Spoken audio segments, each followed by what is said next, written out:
علم حاصل کرنے کے شوق کا طریقہ کیا ہے؟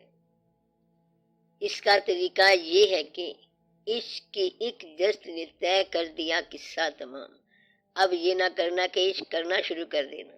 جب عشق عطا ہوتا ہے تو علم ہی علم بن جاتا ہے۔ درد عطا ہوتا ہے تو ایسا بیان ہوتا ہے کہ شاعری بن جاتی ہے، ورنہ شاعر بننے کا کوئی اور طریقہ نہیں۔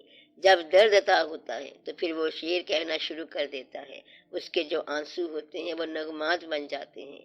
کئی واقعات ہوتے ہیں، اس کے خطوط جو ہیں وہ بعد میں نادر تحریریں بن جاتی ہیں اور بڑے بڑے واقعات شروع ہو جاتے ہیں۔ یہ علم ہی بنتا جا رہا ہے۔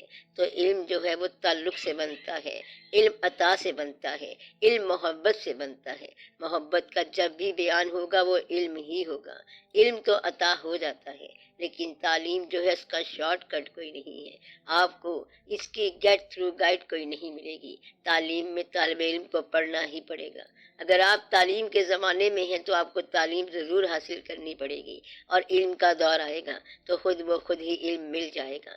جس طرح کہانی کی بات ہے کہ دنیا میں کہانی کیسے پیدا ہوئی، تو کہانی خود بخود ہی پیدا ہوئی۔ کہانی کا کوئی طریقہ نہیں ہے۔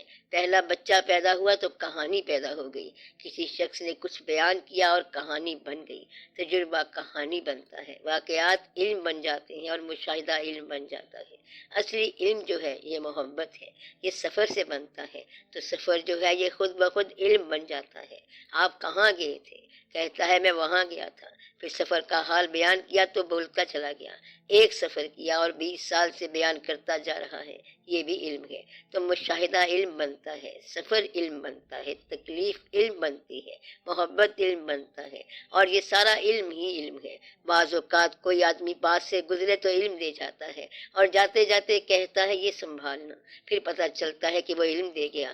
ایسے بھی کوئی علم دیتا ہے۔ بعض اوقات کوئی ذات دور سے گزرے تب بھی علم دے جاتی ہے۔ بعض اوقات زمانے کا انقلاب آپ کو علم دے جاتا ہے۔ حالات زمانہ علم بنتا رہتا ہے۔ بعض اوقات علم وراثت میں آتا ہے کہ بظاہر کوئی وجہ نہیں تھی، بس بیٹھے بیٹھے علم نازل ہونا شروع ہو گیا۔ بعد میں پتہ چلا کہ باپ بیٹے کا علم ایک جیسا ہو گیا، تو وہ باپ کا علم تھا جو اندر سے پھوٹ نکلا۔ جیسے بڑ کے درخت کی جڑ نکلتی ہے تو اندر سے علم پیدا ہو گیا جو ایک ہی جیسا تھا۔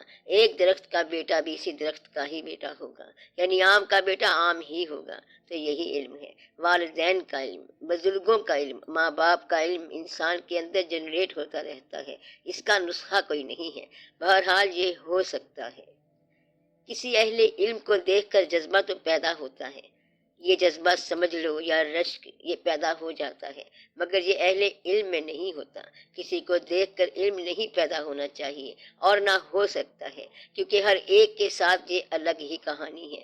اگر آپ کسی شاعر کو دیکھ کر شاعر بننا چاہیں تو ایسا نہیں ہوگا، درویش کو دیکھ کر درویش بننا چاہیں تو ایسا نہیں ہوگا۔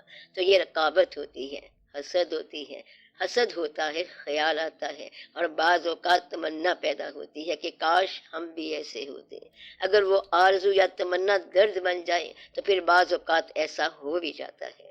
اگر تمنا ہو کہ یا اللہ ہم نے بھی ایسا کیا ہوتا، اور یہ آرزو اگر دعا میں چلی گئی تو ایسا ہو جائے گا، اور پھر یہ دعا نکلتی ہے تو کام ہوا پڑا ہوتا ہے۔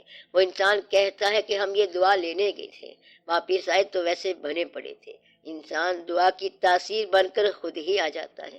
وہ پوچھتا ہے تم کیا مانگ رہے تھے؟ بعض اوقات اسے پتہ نہیں ہوتا کہ میں کیا مانگ رہا تھا، اور آگے سے اسے وہ چیز مل چکی ہوتی ہے۔ کچھ مقامات ایسے ہوتے ہیں کہ جہاں پر آرزو جو ہے یہ خود بخود حاصل بن جاتی ہے۔